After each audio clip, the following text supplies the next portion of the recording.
Kuna watu waliniuliza kazi ya mayonnaise na wengine waliniambia mayonnaise utaitumia kwenye nini? Kwenye hii video nitakujibu maswali yako yote. Leo natengeneza dressing ya kuweka kwenye kachumbari ama salad, na hii dressing nitatumia pia mayonnaise.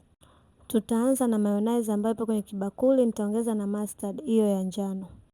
Nitafuatia kwa kuweka asali kidogo. Nitaongeza na juisi ya limao kidogo. Nitavichanganya vitu vyote kwa pamoja. Nitaongeza pilipili manga kidogo, nitaichanganya, na kama unapendelea chumvi unaweza kuongeza chumvi.